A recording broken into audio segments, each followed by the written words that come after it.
The first Belt and Road Summit is history, and there is broad recognition that it was a great success.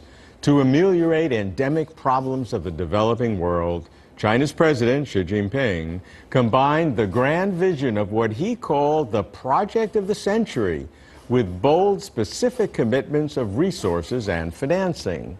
The goal is no less than transforming the developing world's economy, revivifying globalization, alleviating poverty, and reducing severe imbalances. Yet, implementing projects will prove more difficult than proposing them, and I have concerns. Seeking rapid results can cause hasty decisions. Praising long-term benefits can mask short-term obstacles. Ignoring China's benefits can breed suspicions. For a post-Belt and Road Summit report, we start by analyzing President Xi's speech and China's commitments. Then we examine China's benefits. Finally, we assess whether China can sustain its commitments. That's how we keep closer to China. When China's President Xi Jinping hosts 29 heads of state and government, the not-so-subtle message is that China is thinking globally. The two-day Belt and Road Forum for International Cooperation, held in Beijing in May, exemplifies China's rising status and President Xi's growing influence. Addressing a roundtable summit of state leaders, Xi spoke of a world fraught with challenges: sluggish trade and investment, wobbly globalization, increasingly uneven development, massive flows of refugees and migrants, as well as wars, conflicts, and terrorism. He called the Belt and Road Initiative a project of the century. No country can tackle the challenges or solve the world's problems on its own. Individual countries need to coordinate national policies and make good use of economic factors and development resources on a greater global scale. Only in this way can we build synergy and promote peace, stability, and common development in the world. To date, 68 countries and international organizations have signed agreements with China on Belt and Road cooperation. Chinese investment has surpassed $50 billion. And in the 3 years, 2014 to 2016, total trade has exceeded $3 trillion. A multidimensional infrastructure network is taking shape, featuring large-scale economic corridors and land-sea-air transportation routes, and supported by major rail, port, and pipeline projects. And China is pledging to increase its investment. China will scale up financing support for the Belt and Road Initiative by contributing an additional 100 billion RMB to the Silk Road Fund. And we encourage financial institutions to conduct overseas RMB fund business with an estimated amount of about 300 billion RMB. You know, everybody has to make joint efforts, and I think we are doing everything, whatever we can, and now we'll take more measures, more extraordinary measures to overcome these difficulties. Instead of giving pledges only, what they're doing is they're going immediately into projects. So this way the pipeline moves very fast. I think the Belt and Road Initiative will play a very important role for China and for its neighboring countries. It will facilitate economic cooperation and cultural exchanges on the global stage. We live in a world where there are too many misunderstandings between different religions, different cultures. So this is not only a material development project, this is a project to bring people together. This is not something only for development, it's also for peace. We weren't sure because, at first this was just going to be kind of a forum where we sign agreements, just very much political and formal, which is really important. But now I think what people are already saying, just after a few hours, we should do this again. We should continue to come back. We should work through the details of how to make the One Belt, One Road project really reach its full potential. So I think already it's been a great success. But moreover, what you're hearing now is people saying, so how do we make it happen every year? How do we make it happen so that we're the next time, instead of signing agreements and just introducing ideas, we're actually working on making them happen? We saw China take 800 million people out of poverty in 4 decades. I think that's the potential of trade. A lot of this was about trade and connectivity. I'm sure that if we can replicate that, if we can make sure that more people participate, small and medium enterprises participate, with better connectivity, with electronic commerce, with digital connectivity, that's the key to have more people benefiting from this. To assess the Belt and Road Summit, I speak with 3 thought leaders. Zhang Dawei, Vice Chairman of China Center for International Economic Exchanges, Professor Wang Weichao, President of the Chinese Academy of Socialism, and Professor Huang Ping, Director of the Institute of European Studies, Chinese Academy of Social Sciences. What's your impression so far? From the morning session, I would feel very enthusiastic and excited because it was actually more than I expected. Even I've been partly in this already for about 4 years, mainly with Europe, Central Eastern Europe in particular. But after listening to President Xi's as well as other presidents' speeches, I feel this Belt and Road Initiative now is something under its second phase or second stage. President Xi has emphasized the importance of the initiative, still, if we call it the initiative, but for the purpose of peace, prosperity, mutual benefiting to all, and also by the newly investment or input contribution from Chinese side, the win-win solution can be more realistic. And he also emphasized the matches between the development programs and initiatives from Chinese side and others. Professor Wang, from your perspective, from a political point of view and a social development point of view, how do you assess President Xi's speech at the Belt and Road Forum, the summit? In Chinese culture, whenever you want to do something, you should first explain yourself. So by correcting the terminology, we are clarifying our purpose, defining the intention of the Belt and Road Initiative from a comprehensive and in-depth perspective. That is, we strive for peace and cooperation, openness and inclusiveness, mutual learning and mutual benefit, which is not only the spirit of the initiative, but also the guiding principles for China's diplomacy. There's a prevalent belief in Chinese culture: if you're rich, you should contribute to world prosperity. Otherwise, you manage to take care of yourself. China is now in a position between being rich and poor and has to consider both its own well-being and how, with continuous development, it can attain its goal of contributing to global prosperity. I think this cultural characteristic is in the DNA of every Chinese. We see it in many impoverished places. People will not refuse to help others just because their family is not that well off. Therefore, achieving win-win results by helping others is part of Chinese culture and also an inherent trait hardwired in every Chinese.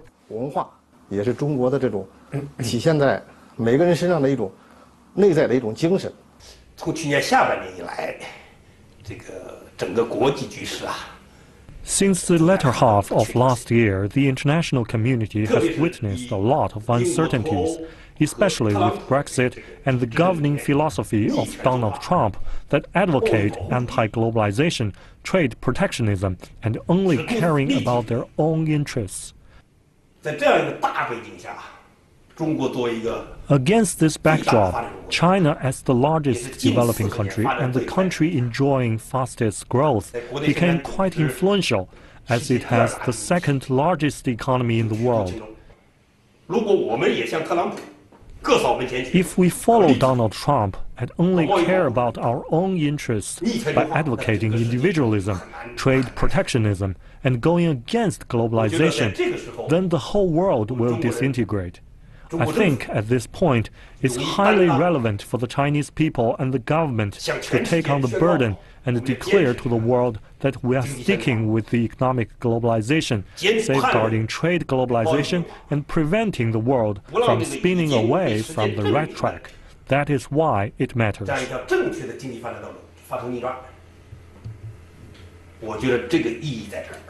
It creates in some people's mind in the West a suspicion that China can't be so charitable, so altruistic that it wants to help the whole world.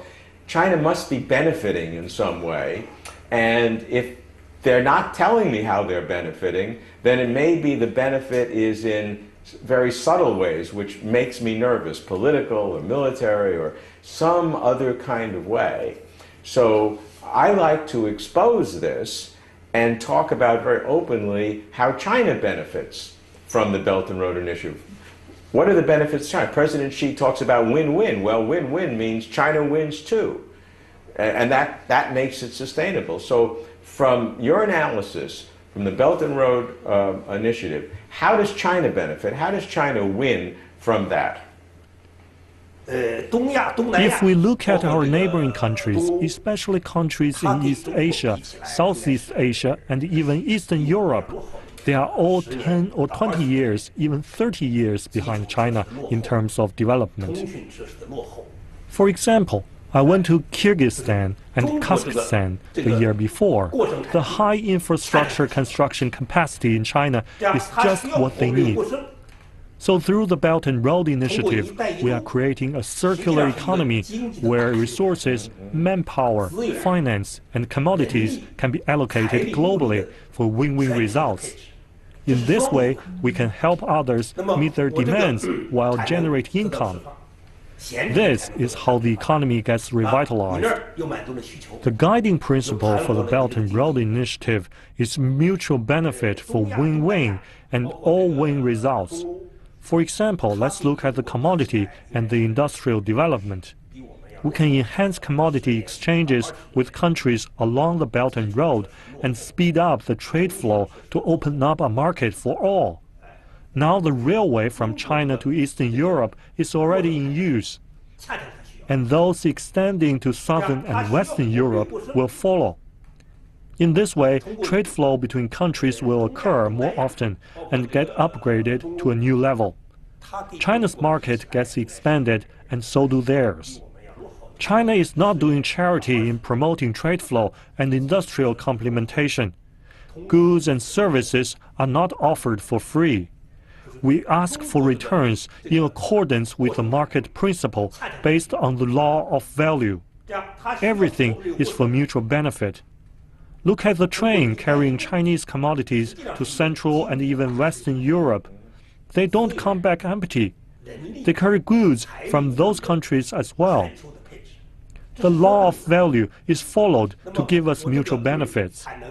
This is the approach or the measure we take to promote common trade and industrial prosperity. The province where I worked is inland. It used to be quite closed, but then it took the chance through the Belt and Road Initiative and successfully turned its economic system to a new one that's open to the outside world and truly promotes development. Therefore, I think China's Belt and Road Initiative benefits not only the international community, but also China and its surrounding countries. It brings tremendous opportunities to landlocked provinces in particular.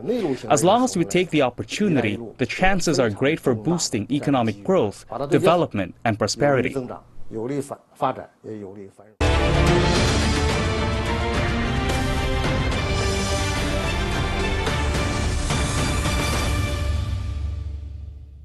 All G20 economies were represented at the Belt and Road Forum, which was attended by some 1,500 representatives from over 130 countries and over 70 international organizations. These countries account for more than 2/3 of the global population and 90% of the world's gross domestic product. More than 4,000 journalists covered the forum. which was the most prestigious international gathering China has ever hosted. As China prepares for the 2017 BRICS summit in Xiamen in September, political analysts agree that the past few years has marked China's transition from a player in global affairs to a leader of the global agenda. Projecting a positive image is only part of China's motivation driving the Belt and Road Initiative. Now, some critics would say that this is an exemplification of China's effort to have an increasing role towards if not a dominance in a 19th century sense, but where China would be becoming again the center of the world. So China would elevate itself over others through this soft power, through this influence of its economy, its military in a softer way, its soft power, its social activity, but it would mean that through this Belt and Road initiative, that ultimately China would become the center of the world. All roads would lead through into China. So that creates in some people, even though it's wonderful economic development for many countries, some people are concerned that this gives validity to the so-called China threat. It's not a direct military threat, but it's a long-term strategy to become the most central and dominant country in the world. 中国是一个从历史上看是个不喜欢侵略别人的国家。从现实看。 In retrospect, we know that China has never been a country that favors invading others. Never in history, indeed. And realistically speaking, we Chinese are not that qualified to invade others anyway, because we are still a developing country. Huge imbalances exist in our country. President Xi promised in the forum that China will allocate another 100 billion RMB of investment to the Silk Road Fund, 300 billion RMB to encourage financial institutions to conduct overseas, and 60 billion of supporting funds. This is an enormous amount of input, totaling over 800 billion RMB. To be honest, this has aroused debates within our country. China is not that rich yet. We still have 70 to 80 million people living under the poverty line. There are even voices saying cities in China are like Europe, while countryside is like Africa. So China has a lot to do in terms of improving people's livelihood. Under such circumstances, China is offering a huge amount of money to promote the Belt and Road Initiative. China can behave just like Trump and only mind our own business. The country has 1.3 billion people and 9.6 million square kilometers of land and 4.7 million square kilometers of maritime space. That's more than enough. So what for? Because we should be held accountable for the world and fulfill our obligations. 中国这几年发展以后呢，生活水平提高了，但是我如果看看我们周边的这些，还有一些家庭呢，生活很困难。 Despite the fact that living standards are improving in China, there are still many people leading a hard and impoverished life elsewhere. So we want to go to another country where road conditions are bad and people find it hard to lend a helping hand. Through the Belt and Road Initiative, China wants to build infrastructure first and help others improve their living standards and achieve a win-win situation. So, under that situation, some families are ready to go with China's proposal because it is mutually beneficial, while others want to consider what the more wealthy families think. Some families or countries may also serve as the policeman of the village. Some may also serve as the village head and may hesitate and wait to see reactions around. There are also families who just doubt these Chinese practices. They will wonder, what do you mean? Are you trying to seek votes? Are you trying to be the village head? In fact, President Xi expressed one concept quite clearly. We are not trying to be the village head. Instead, we are seeking common development. I believe many guests present at the Belt and Road Forum demonstrated that people now have a deeper understanding of General Secretary Xi's One Belt and One Road initiative. 理解加深了。 You bring up a very good point in terms of China's commitment, because China is making a very large commitment to the Belt and Road Initiative through different tranches in direct investment, in bank loans and soft loans, when China itself is a developing country, and as you said, parts of China look like Africa. And therefore, there are different voices in China that are concerned about the level of commitment that China is making. So how sustainable is China's commitment? Because the kinds of projects we're talking about with Belt and Road are not measured in years, they're measured in decades, because you're dealing with infrastructure. And infrastructure takes 20 to minimum 30 years or more to have efficient paybacks because of the nature of infrastructure. So how sustainable is this? Is there concern among Chinese thought leaders, economists, political scientists like yourself, that China is making commitments that are wonderful and the world needs it, but circumstances may be that China may not be able to fulfill its commitments and then would look bad because China was unable to do what it promised? We are soberly aware that China is surrounded mainly by developing countries in Central Asia, West Asia, and East Asia. Extremely wealthy countries won't do things like the Belt and Road Initiative. Frankly speaking, China cannot afford to keep paying out, which is unsustainable. That is why we propose mutual benefits and win-win cooperations on an equal footing. That is, China should be rewarded by paying the bill. The bill is footed through banks, such as the AIIB. What does AIIB do? If a country wants to build a project, you need to declare and I need to evaluate. The loan is not free aid. That is not the case. In economics, there is no such thing as free lunch. We can offer low interests, but you have to pay the interest. 中国还是一个本身也是个发展中国家，自己还有相当多的贫困人口。 China itself is a developing country and is home to a large number of people living in poverty.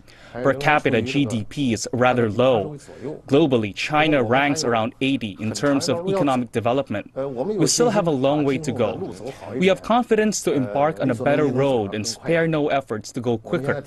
We have proposed to move up our value chain to medium and high end and keep a medium and high growth rate. We don't hope to enjoy the growth alone, but to share it with the international community. I believe President Xi has made this idea pretty clear. We are all very supportive. I am convinced more and more people from the international community will support the idea. But you're saying that in addition to the economic development, people-to-people exchanges is also a critical part. Yes. Why is that the case? Because even a good economic program, either investment or trade, if there was no people-to-people understanding, exchanges, a good project can easily turn out a disaster as unintended consequences. Then the Belt and Road Initiative, in addition to promoting trade flow and regional prosperity, also creates a channel for people-to-people exchange and cultural integration. Different people, different cultures, and different religions exist in harmony for inclusive development. It matters a lot. Without sufficient social and cultural exchanges, pure economic cooperation is not enough for us. Through my research, I found a lot of religions in Quanzhou. Buddhism, Islam, Catholicism, Christianity, Manichaeism, Taoism, all exist in harmony, all enjoy peace and development. Many Islamic merchants and future generations settled down in Quanzhou afterward. So actually, commodity exchanges along the maritime Silk Road comes with people and people exchanges. So what we see are typical features of openness and inclusiveness. What this means is that we should be forward-looking instead of being short-sighted when it comes to materials and currencies. True, country-to-country exchange starts with commodities, but along with commodities, there are cultural exchanges that are carried through. So essentially, we are promoting the exchange of different peoples with different cultural values.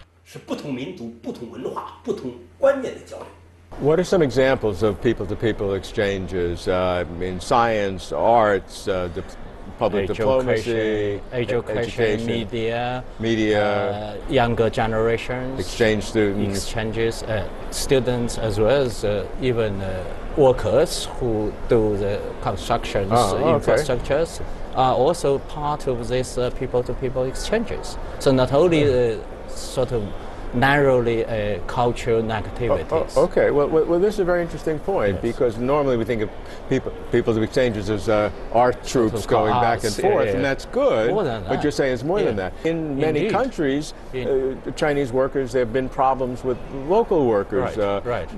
One may think this is a kind of competition. A competition, or the Chinese workers have no idea about the local cultures, religions, traditions. And they may do something offensive or not knowing what is going on. And in general, local workers may feel jealousy that it's like an invasion of Chinese workers taking their jobs. Yeah.